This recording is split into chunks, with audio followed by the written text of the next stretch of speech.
O Infoviet vai entrevistar, ou está a entrevistar, a doutora Maria José Vilaça, casada, mãe de família, mãe de 3 filhos, psicóloga clínica, que exerce precisamente clínica e que tem no seu trabalho tratado ou lidado com mulheres que abortaram os seus filhos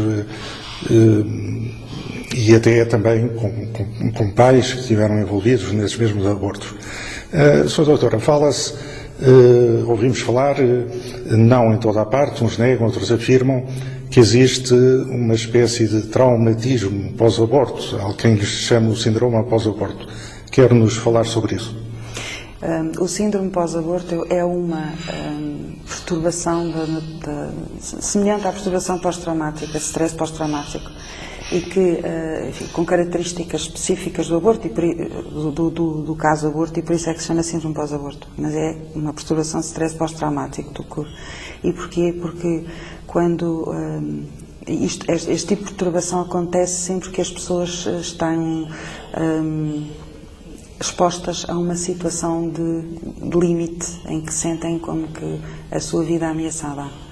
Ou um acontecimento semelhante, não é? Com a mesma intensidade dramática.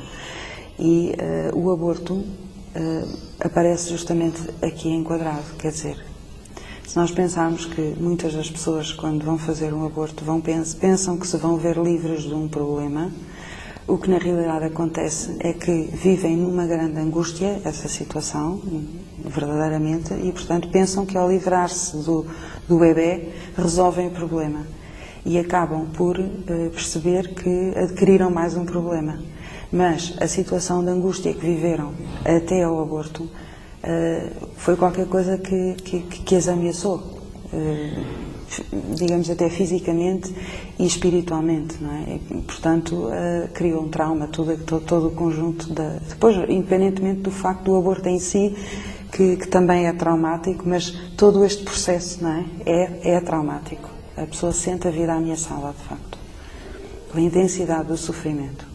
Mesmo que de facto não esteja ameaçada, a pessoa experimenta como tal, a partir como se estivesse ameaçada. De repente, porque as como pessoas... se fosse um ou eu ou ele, seria um bocadinho isso. Porque sendo um eu ou porque o projeto de vida que tinha, de repente, parece que tem que mudar. É tudo ao contrário, e estas situações nós sabemos que as pessoas estão, vivem-nas como sendo então um trabalho para prevenir, digamos assim, o aborto seria ajudar a mostrar que existem alternativas, seria isso? É fundamental, mostrar que existem alternativas, mostrar que se calhar também não era de todo disparatado as pessoas começarem a perceber que tudo o que se passa na vida não está nas nossas mãos e, portanto, às vezes há que acolher as surpresas da vida e não querer que sejam só surpresas que já estão à partida pensadas por nós, não é?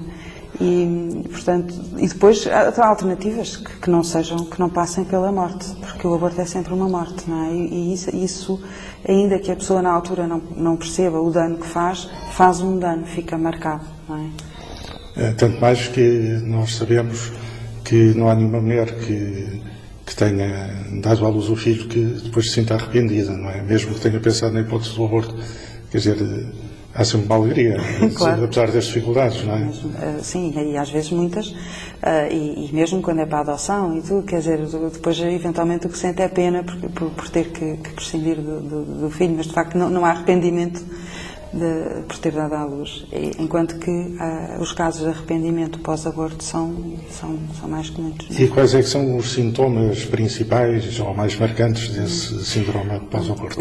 O sintoma principal, que pelo menos o que aparece mais flagrantemente, é a negação do sofrimento. E depois é a luta contra todas as pessoas à volta que têm dificuldade em aceitar esse sofrimento como válido, ou porque não sabem ajudar, ou porque não acham que seja válido, ou porque, afinal, já te viste livre do problema, porque é que estás a sofrer, porque não o entendem, não é? E, portanto, é não ter com quem partilhar o sofrimento e senti-lo. E às tantas, o querer negá-lo, porque se toda a gente diz que isto não há razão para eu sofrer assim, então sou eu que estou maluca, e portanto é preciso negá-lo. E muitas vezes as pessoas vão muito nesta conversa e que eu acho que é uma coisa que eu peço sempre a todas as pessoas que são responsáveis no aconselhamento, que não tentem escamotear esta realidade. Este sofrimento existe e só a verdade, só o confronto com a verdade, com dizer sim, isto é verdade, tu estás a sofrer isto e faz sentido que o sofras, é que pode salvar a pessoa. Portanto, neste caso, mesmo daqueles casos, só a verdade salva, não é? Porque às vezes os sacerdotes ficam aflitos a dizer, coitada, o que é que a gente vai fazer para ajudar? A primeira coisa a fazer para ajudar é dizer, o aborto faz mal, o aborto faz sofrimento, portanto, o que estás a sofrer justifica-se.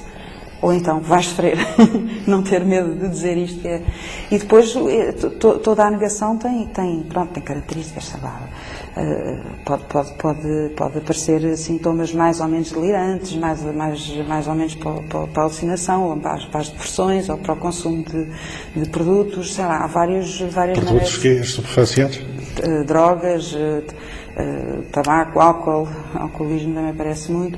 Pronto, há toda uma vida que se vai desenrolando desorientadamente, como quem anda sempre a querer fugir daquele sofrimento, não é? De encarar aquilo. Porque, no fundo, como houve ali uma morte, a pessoa facilmente pensa que não há remédio.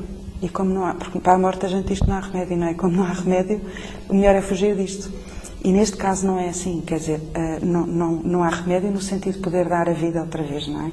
Não há remédio no sentido de poder apagar do mapa o que já se fez, mas há remédio numa perspectiva redentora, não é? Há remédio porque nós sabemos que o perdão existe e, portanto, é preciso encaminhar as pessoas nesse sentido e dizer que há essa esperança, não é? E uma vez encontrada essa misericórdia, esse perdão, há uma restauração interior? Há uma restauração interior que é Cristo, que é justamente o trabalho redentor e que tem que ser aceito, mas tem que ser trabalhado, porque às vezes há questões psicológicas, há raivas, há agressividades contra quem ajudou, contra quem colaborou, contra quem não soube acolher ou dar o conselho certo, e tudo isso tem que ser trabalhado para que a pessoa possa acolher plenamente a misericórdia, não é? É verdade que algumas fazem o aborto, ou alguns casais ou parceiros recorrem ao aborto como eles uma maneira de salvar a relação, mas eu tenho ideia de um estudo nos Estados Unidos da América em que dizia que 80% das relações se quebravam, precisamente devido a esse aborto provocado. Tem experiência também nesse campo? O aborto é uma coisa que destrói, e portanto destrói a relação. Quer dizer, depois ficam acusações pelo meio, ficam desconfianças, ficam querer atirar a responsabilidade para cima de um ou do outro, há incompreensão do sofrimento muitas vezes, ou não querer aceitar. E, portanto, eu já tenho também a experiência de pessoas que, ao fazerem este trabalho de aceitar a misericórdia, de aceitar a redenção, o casal de repente ficou muito mais unido, porque ele começou a perceber o sofrimento em que ela esteve durante aquele tempo todo e ela sentiu-se acompanhada finalmente e puderam os dois acolher a misericórdia, não é? E em relação aos irmãos das crianças abortadas, também existe algum sintoma? Existe um bocadinho a mesma coisa, que é, enfim, quando chegam a saber, às vezes sentem se aquele foi abortado, porque é que eu não fui, é um bocadinho o síndrome do sobrevivente, que isso está muito estudado noutras circunstâncias, não é? Porque é que eu escapei a isto? Não é? E isso também para levar a uma desconfiança radical em relação aos pais? Em relação ao amor dos pais, e também pode colocar muitas questões em relação à própria autoestima, não é? Muito obrigado. Nada.